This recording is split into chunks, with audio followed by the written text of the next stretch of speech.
J'accueille aujourd'hui dans Trouve ton Move Julie Trébillon. Psychomotricienne, elle nous partage sa vision sur son métier et sur l'importance de l'écoute du corps, des émotions, à travers sa pratique de sophrologue et d'énergéticienne. Bonjour Julie. Bonjour.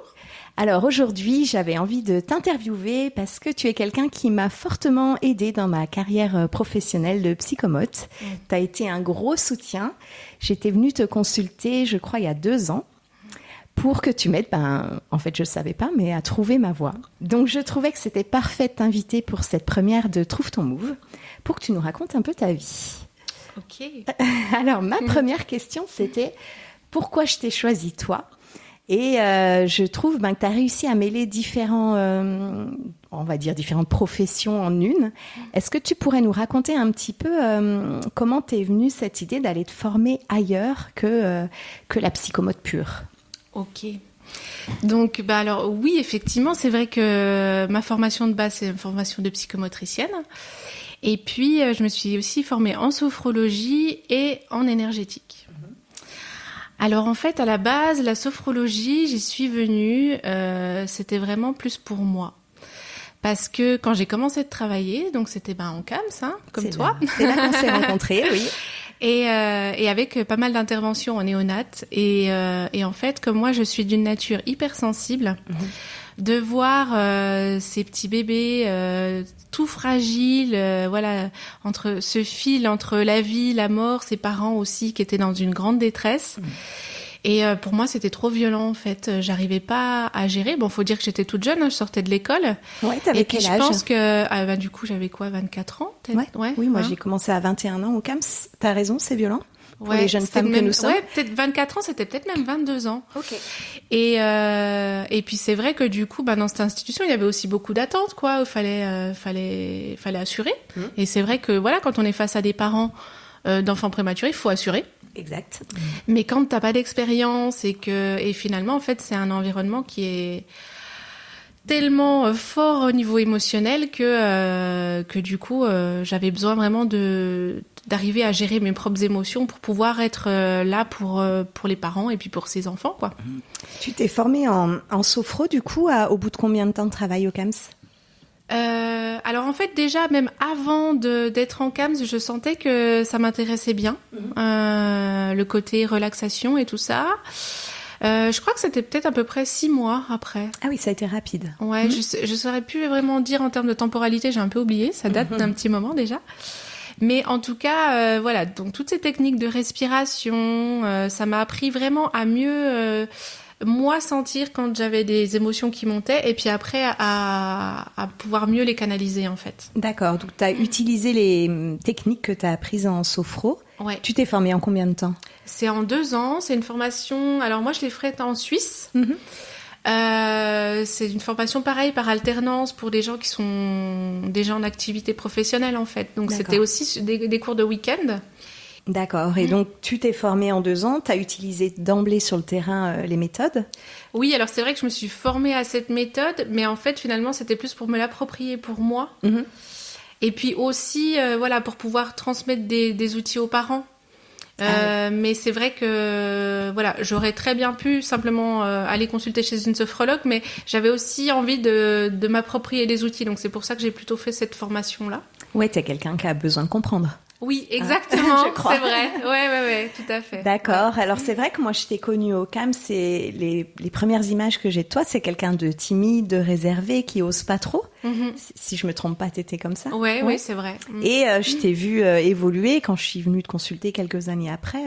Limite, je t'aurais pas reconnue. Oui, carrément. Okay. Est-ce c'est marrant qu'il y a aussi de voir le regard des autres parce qu'on se voit pas. Oui. On se voit pas changer. Est-ce qu'il y a autre chose qui t'a permis de t'affirmer comme ça, d'évoluer dans ta pratique professionnelle avec donc psychomote, sophro Ouais, il y a eu beaucoup de choses. Ça a été tout un cheminement en fait. Oui. Je pense que effectivement, j'avais besoin déjà de gagner en expérience, de prendre confiance en moi. Et puis, malheureusement, c'est aussi des fois de me confronter avec le regard d'autres collègues où du coup, je me suis dit, mais en fait, finalement, ma manière de voir les choses, elle est pas si nulle. Ah oui, tu manquais vraiment de confiance. Ouais. Et puis, en fait, petit à petit, j'ai T'as pris ta place. Oui. Ouais. Ouais. Et tu t'es aussi formée, une autre méthode que j'ai découverte en venant te consulter, c'est l'énergétique. Ouais. Comment ça t'as fait? Arrivé plus tard. Ouais. Comment ça s'est passé? Pourquoi t'es allée vers ça? Je t'ai jamais posé la question, je crois. Ouais. Alors, en fait, à la base, moi, j'ai été élevée dans une famille très cartésienne, avec des parents profs de bio, donc voilà, avec plutôt des choses très carrées, très pratico-pratiques. Et puis, et en fait, moi, j'avais un très très gros souci d'allergie au pollen. Ok. Et chaque année, en fait, ça s'aggravait. Et donc, je devais prendre de plus en plus d'antihistaminiques et de corticoïdes, en fait. Et j'avais fait même une fois un œdème de Coinck, donc où du coup, j'ai tout fait. Et en fait, du coup, après, j'angoissais de refaire un œdème. Enfin bref, c'était devenu un enfer pour moi. D'accord. Alors, comment cet œdème t'a amené à l'énergétique? Suspense. Voilà, c'est ça. Et ben en fait, c'est mon frère qui me dit, écoute, dans mon village, mon voisin, c'est un rebouteux. Il fait des soins comme ça, énergétiques, avec une méthode énergétique très ancienne. Écoute, au point où t'en es, va le voir. D'accord. Et je me suis dit, effectivement, là, de toute façon, l'allopathie, la médecine classique, avait des solutions, mais des solutions qui finalement arrivaient un peu à leur limite, quoi. Okay.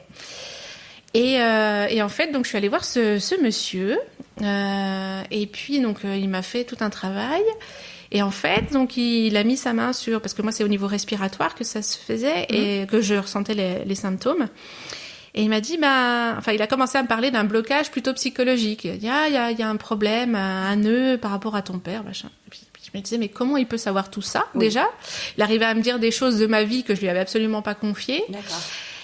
Et puis, du coup, je suis sortie de cette séance. En fait, j'ai fait 2-3 séances et j'ai plus eu du tout d'allergie. D'accord. Enfin, la première année, j'avais encore le nez qui coule. Je sentais un petit peu une gêne respiratoire. Mais dès la première année, j'ai arrêté les corticoïdes, en fait, alors que j'en prenais vraiment une forte dose. Et du coup, déjà, ça m'a beaucoup interpellée. Et puis aussi, en tant que psychomotricienne, de me dire, tiens, finalement, il a senti dans mon corps ces blocages psychologiques. Oui. Et en fait, il a compris que derrière l'allergie, enfin le symptôme physique, il y avait en fait tout un vécu émotionnel qui était là. Et donc pour moi, c'était une nouvelle compréhension de finalement des maladies, des symptômes, de ce côté tout, parce qu'on dit il y a des maladies normales entre guillemets, puis il y a les maladies psychosomatiques. Oui. Mais en fait, du coup, ça m'a fait réaliser que non. D'accord. Que dans tout symptôme, dans toute maladie, il y a une part d'émotionnel, il y a une part de physique, il y a une part de selon si on a fumé, si on a pris de l'alcool ou des toxiques. D'accord. Il y a une part aussi même de spirituel et que c'est beaucoup plus large que ça en fait. D'accord. Et donc ça a éveillé ta curiosité à nouveau? Alors, du coup, je me suis dit, mais c'est trop bien. Et en plus, en tant que psychomote, de me dire, ça me faisait vraiment lien avec cette approche corporelle. D'accord, oui. Mais du coup, je me suis dit, un jour, j'aimerais bien me former à ça. D'accord. Mais je me sentais absolument pas prête. Je me sentais pas du tout. Moi, je me suis dit, mais comment, en touchant le corps de quelqu'un, j'arriverai à sentir ses émotions? C'est juste pas possible, en fait. C'est un délire, quoi. C'est tout un autre métier, en vrai, avec des études scientifiques qui ont avancé, ou on en est où, tu sais un petit peu? C'est ça le problème. C'est que du coup, les formations qu'il y a actuellement dans ce domaine, je trouve que c'est beaucoup par des gens qui ont testé ou qui ont fait un peu par eux-mêmes. Ouais, de façon empirique. Exactement, de façon empirique. D'accord. Et il n'y a pas trop de passerelles, parce que souvent les gens qui s'y prennent de manière empirique, c'est pas eux qui ont un bagage de faculté, un bagage de démarche scientifique rigoureuse. Oui. Et le problème, c'est que dans la sphère scientifique et médicale, tout ça, c'est du vent. Ouais. Ça n'existe pas. Donc du coup, d'un côté, il y a des gens qui se forment à ça, qui ont envie d'aller dans ce domaine-là, mais qui n'ont pas les connaissances scientifiques pour pouvoir mener des études rigoureuses. Oui. Et d'un côté, les autres personnes qui ont ce côté-là, finalement, ni. Ouais. Voilà. Ouais, il y a un combat entre deux façons de voir. Ouais. Et du coup, il y a, c'est du charlatanisme, selon les médecins. Et puis, et pourtant, on voit se développer tous les courants de yoga. Il y a énormément de yoga, de méditation pleine conscience. Là, depuis 15 ans, je trouve que ça a explosé. Oui.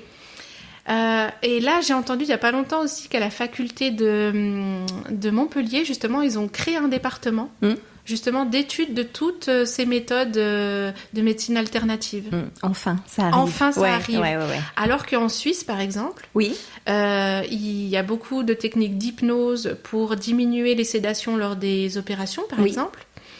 Et puis, il y a même un médecin en Valais qui pratique l'énergétique pour réduire le temps de guérison des fractures et des blessures physiques. Des cicatrices, etc. D'accord, ouais. Et donc, quand je vois ça, devient évident. Voilà. Mais en France, je trouve que c'est pas encore ça reste fermé, ouais. Et quand tu as fait tes études en énergétique, sur peut-être 2 ans aussi, tu vas me dire un petit peu où tu as fait ça? C'était sur une année, ouais. Une année? C'était une année, ouais. Tu as fait ça où, du coup? En Suisse aussi. Ah bah oui, ouais. C'est pour ça que tu peux en parler. Ouais. Tu as été surprise du contenu, justement, des approches neuroscientifiques ou de l'absence de ces approches? Ou ça t'a convenu comme c'était?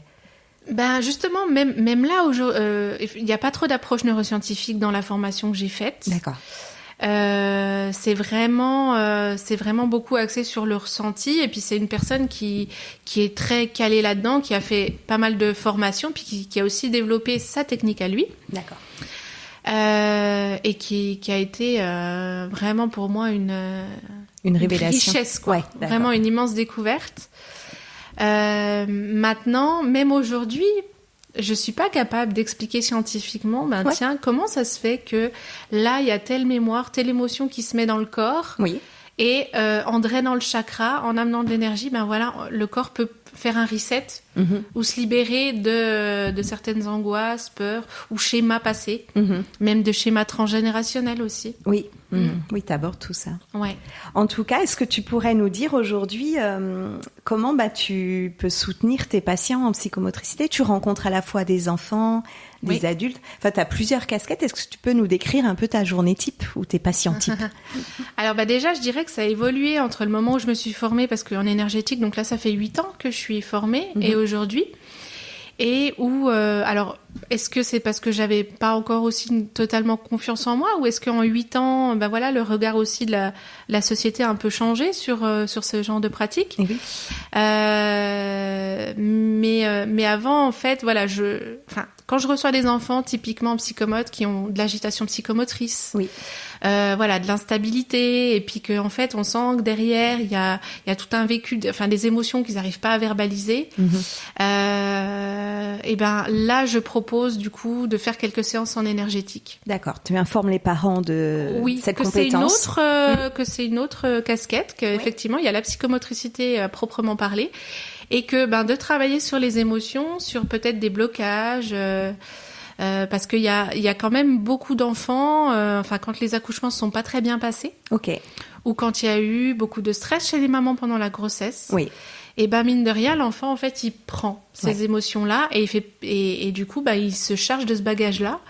Et moi, j'en vois quand même pas mal, des enfants qui sont agités, et puis en fait... il y a un lien avec ces émotions-là. Ouais. Et tu arrives à garder cet esprit, on va aider au diagnostic en faisant un bilan psychomoteur, avec des tests étalonnés, etc. Ouais. Et aussi, on va le soutenir au niveau de ses émotions. Tout à fait. Tu fais les deux. Oui, je fais les deux, et je propose de plus en plus. Alors, peut-être aussi parce que j'ai l'impression que j'ai peut-être de plus en plus d'enfants qui viennent avec des problématiques émotionnelles. Oui. Mais même dans des TDAH, il y en a un bon nombre où le côté émotionnel est aussi un facteur fort. Très important. On sait que je dis pas que c'est tout, que ça fait tout, mais que en tout cas ça en prend une partie. C'est très présent. Ouais. On sait que dans les troubles d'apprentissage, le manque de confiance en soi, c'est 99% du problème. Donc effectivement, ça doit aider de façon importante. Donc ta pratique, elle a évolué. Tu dis que tu peux proposer à des parents d'amener de l'énergétique. Tu peux travailler aussi avec les parents, j'imagine. Oui, c'est vrai que ça m'arrive aussi quand des fois en fait il y a des enfants qui sont pas bien, et puis finalement le parent il est peut-être un peu trop fusionnel avec son enfant, ou du mal à le lâcher, ou peut-être aussi dans des projections, parce qu'un parent a eu un vécu peut-être de difficultés à l'école, un vécu de harcèlement. Et il a tellement peur que ça arrive à son enfant que des fois on se rend pas compte, mais on peut être peut-être un peu dans du trop projectif, ou dans tu aides ce qui est malheureusement la vie de parent. En tant que maman, je n'échappe pas à cette règle-là, mais du coup c'est aussi pour permettre aux parents finalement de dire allez regarder vos propres blessures et peut-être ça vous aidera à vous décoller et de laisser votre enfant faire son chemin à lui. Ouais. Qui ne sera pas le même que le vôtre. Tu as des bons résultats depuis que tu as toutes ces méthodes en toi? Bah, tu vois, le retour que tu me faisais au début, de me dire que je t'ai beaucoup aidé et tout ça, en fait, voilà, moi, je suis toujours assez aussi surprise quand j'ai des témoignages de gens, les retours, quoi. Bah justement, mais ça c'est vrai que souvent, ils sont assez positifs, donc ça me fait plaisir, ouais. Ça fait le lien avec la question que je voulais te poser. Oui, moi, ça m'a beaucoup aidé en tant que soignante. Tu m'as appris, en fait, à écouter mon corps. Je le faisais pas. Je banalisais les signaux. Mon Dieu, mais comment est-ce possible en tant que psychomotricien? C'est là qu'on voit qu'on est les cordonniers les plus mal chaussés. Exactement. À chaque fois. Ouais.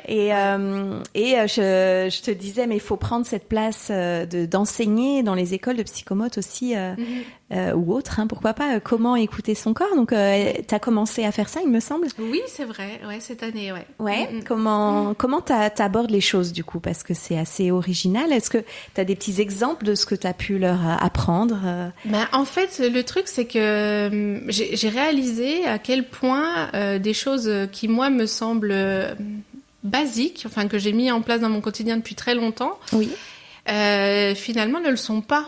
En fait. Et c'est vrai que toutes des respirations, allez, je m'ancre, je me pose, déjà rien que ça, je fais le tri entre, tiens, comment je me sens ce matin?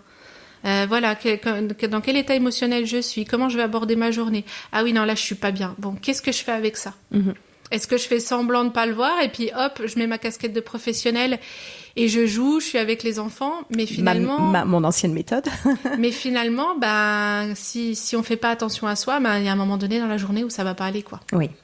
Si c'est pas dans la journée, ça va être à la fin de la semaine, à la fin du mois, voilà. Et justement, quand tu sens que t'es pas bien ce jour-là, que t'es mal, t'as une petite astuce, par exemple, à nous donner? Ben justement, moi je commence déjà par me poser à mon bureau. Je pose bien mes pieds à plat au sol. Je respire, je m'ancre. Alors j'imagine, voilà, c'est souvent l'exercice que je fais avec les enfants, d'imaginer comme un arbre, que j'ai des racines, je les visualise, qui plongent dans le sol, je m'ancre. Et puis après, je prends le temps de me centrer dans mon cœur, en fait, et de me dire, tiens, qu'est-ce que je sens, comment sont mes émotions? D'accord. Et t'arrives parce que souvent, donc on peut avoir une émotion, parfois elle nous déborde, et on sait plus avec quoi la mettre en lien. Oui. Et tu m'as fait beaucoup travailler là-dessus. Lâche l'esprit, lâche la pensée, va dans ton corps. Je comprenais rien à ce que tu me racontais au début. Au secours, elle m'embête cette Julie. Et oui, parce que le problème, c'est quand on mentalise trop, quand on est dans le mental, on va se faire une construction. Exact. De se dire, ah ben oui, je sens ça, mais peut-être que ça vient de ci, de ça. Et quand, en fait, on arrive à lâcher le mental et aller dans son cœur, ben, alors là, ça va être un peu plus spirituel, ce que je vais dire, mais que c'est plus dans son âme, dans son essence, en fait, ou dans son corps, parce que ça, en fait, l'âme, pour moi, communique à travers le corps, à travers les symptômes, les sensations. Et là, le corps, il est dans le juste, il est dans le vrai. Oui. Le mental peut mentir, le corps ne ment pas. Il se trompe jamais. Voilà. Et donc là, ben, on est dans le juste. Le fait de l'écouter, dire oui, ça va pas, oui, il y a quelque chose qui me gêne, j'arrête d'aller contre, je l'accepte, je l'écoute. Et ben déjà, rien que ça, tu peux être sûr que tu vas te sentir mieux. Ouais. Mais en plus, si tu arrives à dire, ok, je l'écoute, mais quel est le besoin que j'ai moi là? Eh oui, recharger les batteries. Voilà. Peut-être ça va être simplement, ah bah oui, là j'ai besoin d'aller prendre un thé. Bon, ok, je dois enchaîner mes patients parce que j'ai un timing à respecter, mais là je vais quand même prendre quelques minutes pour moi. Et des fois, simplement de prendre ces quelques minutes, ça va suffire. Oui, et des fois ce sera, aujourd'hui je peux pas et j'annule un rendez-vous ou deux. Exactement. Alors ça, moi c'est un truc en libéral, je m'autorisais pas trop à faire. Oui, on a du mal, c'est sûr. Et en fait, finalement, ça va beaucoup mieux. Parce qu'il y a toujours cette crainte de dire si j'annule trop de rendez-vous, après je pourrai plus avoir mon chiffre. Oui. Mais en fait, si j'annule là 2 rendez-vous parce que je suis fatiguée, je me ressource et finalement après je peux réattaquer la semaine prochaine complète. Oui. Que de dire allez non, je tiens. Oui. Et à un moment donné, on va craquer et puis là on va devoir s'arrêter plus longtemps. Ouais. Donc c'est pas bénéfique. Oui. Oui, tu m'avais dit une fois, on sait pas ce jour-là comment on va être. On a mis peut-être 8 rendez-vous dans la journée et en fait ça va pas. On pouvait pas le savoir à l'avance. Et ben on s'écoute le jour J, quoi, et on voit ce qu'on peut faire. Okay. Et puis, il y a aussi, même si à un moment, justement, en s'écoutant, on peut se dire, oh non, mais là, je suis super mal, ça va pas le faire. Et finalement, en regardant qu'est-ce qui se passe, finalement, on voit, en fait, ok, maintenant que j'ai compris quel était mon besoin, finalement, c'est bon. Oui, c'est ok, je peux la faire, ma journée à 8 patients. Oui, c'est ça, tu as une solution, parce que souvent, on se trouve démunis. Ouais. Donc, ouais. Moi, ton travail, il m'a permis de prendre conscience de mon surmenage. J'avais des pensées très fortes que j'écoutais pas du tout. Et puis après, tu m'avais fait travailler en méditation, en visualisation. Tu m'avais fait, je me rappelle, me projeter. Devant toi, il y a 3 fenêtres. Comment tu t'imagines dans plusieurs mois? Et tu m'as fait danser aussi. Devant toi, j'étais complètement à l'aise. Enfin voilà, t'as vraiment été originale dans ta façon de travailler avec moi. J'étais déjà allée consulter des thérapeutes, mais... Et ça m'a permis d'avancer. Alors, ça prend toujours du temps, mais j'ai osé me lancer comme prof de danse, comme formatrice, dépasser mon syndrome un peu de l'imposteur aussi. Tu vois, donc voilà, je voulais dire aussi tout ce que ça peut apporter d'aller chercher quels sont les besoins, qu'est-ce qui nous nourrit. Mais du coup, c'est vrai que là, pour tout ce que tu décris, en fait, j'ai pas de formation pour ça. D'accord. C'est-à-dire que à la fois, j'ai mélangé des outils de sophro, j'ai mélangé des outils de psychomote, j'ai mélangé des propres outils que j'ai testés sur moi. D'accord. Mais c'est aussi en étant justement à l'écoute de moi, de mes sensations, de mes émotions et en lien avec toi, avec toi ou avec le patient. Que du coup, je m'autorise à aller dans ma créativité, à me dire, tiens, on va faire ça. Ok, et ça, on a beaucoup parlé de créativité. Et en fait, c'est aussi ça qui rend notre métier riche. Oui. C'est de sortir des protocoles, des choses comme ça, et d'aller vers, tiens, mais je vais dans la rencontre de cette personne singulière, parce qu'on est tous uniques, et voilà, je vais l'accompagner avec les outils que j'ai. Oui. Et j'accepte aussi de me laisser porter. Ouais. Moi, j'avais un prof de psychomote qui me disait, quand vous êtes en galère dans une situation avec un enfant que vous comprenez pas son comportement ou son agir, mettez-vous à l'arrière de la voiture et laissez-le conduire. Ah, excellent, très belle image. Et en fait, voilà, même encore maintenant, ça m'arrive des fois que je me dis, mais comment qu'est-ce qu'il a? Pourquoi il défonce tout, ce gamin? Qu'est-ce qui se passe? Bon, ok. Je laisse. Ouais. Et souvent, en fait, c'est en lâchant prise que là, on va mettre du sens, que ça s'éclaire. Oui, alors que moi, ça m'amenait beaucoup de confusion à l'époque. Ouais. Je me disais, oh là là, mais si je le laisse prendre le contrôle... Voilà, mais là, c'est du mental qui parle. Et là, je me fais disputer par Julie. Exactement. Vous voyez pas sa parce tête. Que là, du coup, tu vois, c'est le mental qui dit, oh mince, je vais être une mauvaise professionnelle. Exact. Il faut que je sache. Mais en fait, sois... D'accord, j'ai compris. Et être, c'est vraiment, je suis à l'écoute de moi, ce qui se passe pour moi, de tout ce qui est, infraverbal, contre-transférentiel. Et en fait, c'est là, en fait, où il y a vraiment quelque chose qui peut se passer. Oui. Et grâce à ça, moi, j'ai compris que c'était avec la musique. Tu vois, mon lâcher prise, il arrive avec ça. Ouais. On va apprendre à chacun nos outils, donc. Bien sûr. Ça m'a aidé à trouver ma voie.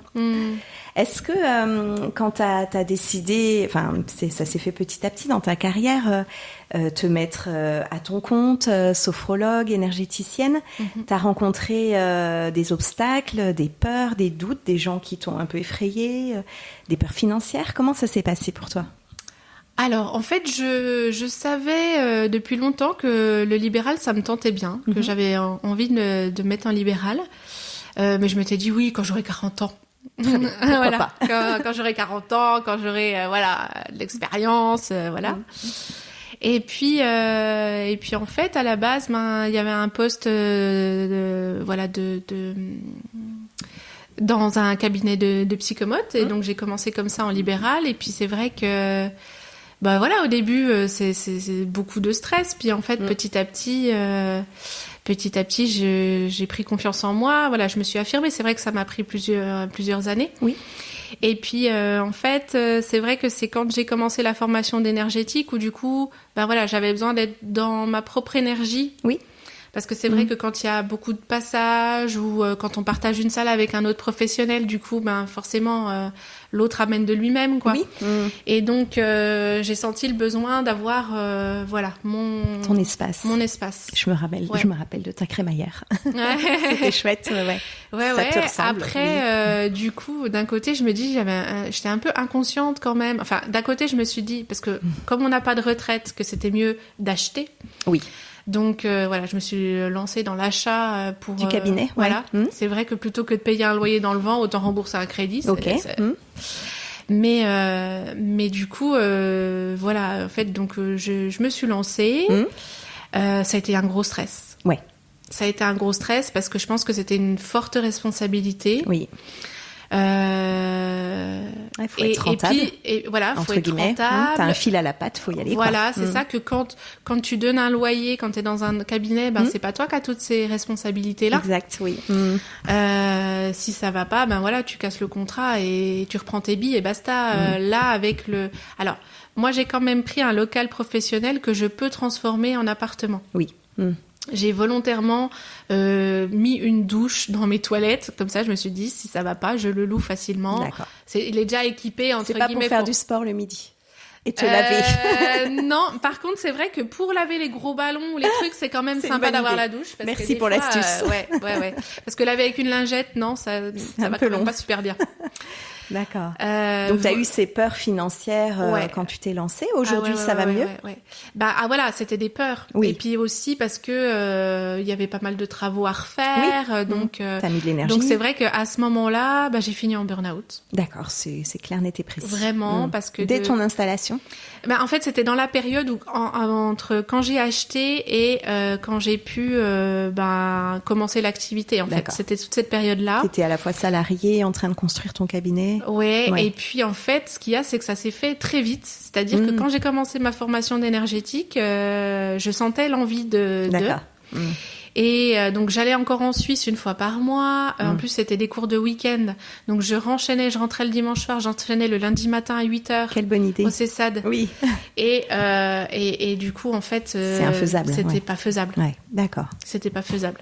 D'accord. Donc tu as eu ce frein-là, la peur financière, la surcharge de travail. Ouais. Et dans ton entourage, comment ça s'est passé? Tu as eu de la ressource plutôt des gens qui t'ont soutenu Alors, j'étais pas avec mon compagnon à l'époque, donc j'étais toute seule, j'étais célibataire. Ouais. Donc, alors c'est beaucoup mes amis qui m'ont soutenue. Oui. Voilà, heureusement qu'ils étaient là pour m'aider à décoller le vieux papier peint moche, pour repeindre vraiment. Mais merci à elles d'avoir été là. Et puis elles ont cru en ton projet, parce qu'on pourrait se dire attends, mais psychomote, énergéticienne, sophrologue, enfin c'est complètement perché comme projet. Écoute, a priori, ouais. Ouais, elles ont soutenu, elles y ont cru et t'as pu croire en toi aussi. Ouais, tout à fait. C'est ça qui est important, je trouve, par qui on est entouré aussi. Au niveau des collègues, du monde médical, paramédical, t'as été soutenue aussi? Comment t'as fait ton chemin un peu toute seule? Ouais, moi j'ai l'impression plus d'avoir fait mon chemin un peu toute seule. Après, j'ai pas eu ni de barrière, voilà, je pense que les gens qui n'adhèrent pas à cette méthode, ils passent leur chemin. Exactement. Tout simplement. Et puis les gens qui sont intéressés, ils y vont. Oui. Puis t'es cool avec ça quand tu dis, tant pis, passez votre chemin. Ouais. Enfin, c'est même pas moi qui le dis, ça se fait naturellement, en fait. Ton corps. Ouais.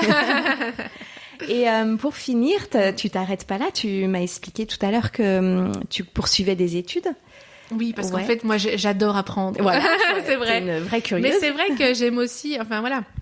Pour moi, mon métier, j'aime. Oui. C'est une passion. Oui. Et du coup, c'est vrai que d'apprendre, de découvrir, puis je pense que j'ai aussi besoin de me nourrir. Oui. C'est vraiment quelque chose qui fait partie de moi, quoi. Oui, comme beaucoup de psychomotes en général, on a besoin d'aller creuser partout. On a cette fibre, souvent. Ouais. Donc là, tu t'orientes vers quoi? T'en es où? Eh bien, du coup, c'est vrai que moi, quand j'ai fait l'école de psychomote, c'était à Lyon, qui est une école très orientée psychanalytique même. Oui. Et c'était un choix. C'était vraiment un choix d'aller là-bas parce que moi, ça m'a toujours intéressée. Et puis, en fait, à la sortie de l'école, c'était il y a 15 ans en arrière, et on était en plein dans le gros clash. Parce qu'il y avait eu tout ce décrit, enfin je sais pas comment dire, mais par rapport au packing et par rapport à toutes ces méthodes qui étaient devenues obsolètes et qu'il fallait mettre ABA et que toutes les méthodes qui venaient d'outre-Atlantique c'était les nouvelles méthodes et donc il y avait vraiment ce fossé qui se créait entre tout ce qui est psy et tout ce qui est neuropsy ou en tout cas comportementaliste, tous ces mouvements-là. Et donc, dans les institutions, c'était plus le courant qui allait dans ce sens-là. Et il y a des choses qui sont très riches dans les neurosciences, dans toutes les découvertes qu'on fait chaque jour. En 5 ans, il y a plein de choses qui ça arrivent. Ça va très vite, avec la recherche. Mais je trouve le pendant négatif à cela, c'est que on est beaucoup dans on formate des protocoles. Oui. Voilà, il faut rentrer dans le protocole, on fait tant de séances pour avoir tel résultat. Exactement, oui. Et du coup, on perd la singularité de l'humain. Et puis aussi, pour moi, il faut vraiment entendre l'histoire, le symptôme d'une personne dans justement son histoire singulière. Oui. Parce que c'est pas pour rien que telle personne, il lui arrive telle chose. Oui, que ça s'installe à tel endroit. Et que ça s'installe aussi corporellement. Voilà. Et donc, du coup, en fait, moi, je veux me réorienter plus sur le côté psychologique. Oui. Donc effectivement, là, je suis en master de psychologie à l'université Lyon 2 qui offre une formation spécifique pour les gens déjà en activité. Oui. Qui est un super dispositif puisque c'est à la fois un dispositif de fac, donc qui permet de cumuler des ECT, ETC, je sais plus dans quel sens c'est, et d'avoir le diplôme officiel à la fin, et en même temps en se formant vraiment par soi-même un peu. Oui. Et c'est très riche. Tu me disais que tu pouvais utiliser ta clinique et avoir un regard nouveau à porter sur tes patients. Tu fais un travail, j'imagine, à la maison après, d'analyse. Oui, c'est ça. D'accord. Tu valides des modules petit à petit. C'est ça, voilà, on valide des modules petit à petit. Comment il s'appelle ce master, tu dis ? C'est FPP, formation à partir de la pratique. D'accord, comme ça. Et donc clair. justement, il y a moi donc je suis sur celui de psychologie psychanalytique, mais il y en a un aussi en neurosciences et puis en sciences sociales. Ah oui, d'accord. Oui, tu as choisi la psychanalyse, comme tu disais, c'était quelque chose qui m'intéressait déjà pendant les études. Oui, d'accord. Je n'avais pas saisi que tu en avais 3 différents. Trop bien. Ok, donc tu as fait une licence à Besançon, et puis là, tu es partie en master. Oui, parce que du coup, d'être un psychomote, j'ai pu rentrer directement en L3. D'accord. Ça, donc j'ai validé ma L3 et puis là je suis en master 1. D'accord. Bon courage. Merci. Julie, merci pour tout. Je crois que tu trouves ton move, toi. C'est bon. Oui, en tout cas voilà. Tu suis ta voie, t'es créative. Ouais, absolument. Et on voit que tu te fais plaisir, donc c'est génial à voir. Merci pour ton partage et puis à très vite. Merci d'avoir pensé à moi pour cette interview. Puis c'est vrai que si ça peut donner la motivation ou l'idée à d'autres personnes, c'est chouette. C'est le but.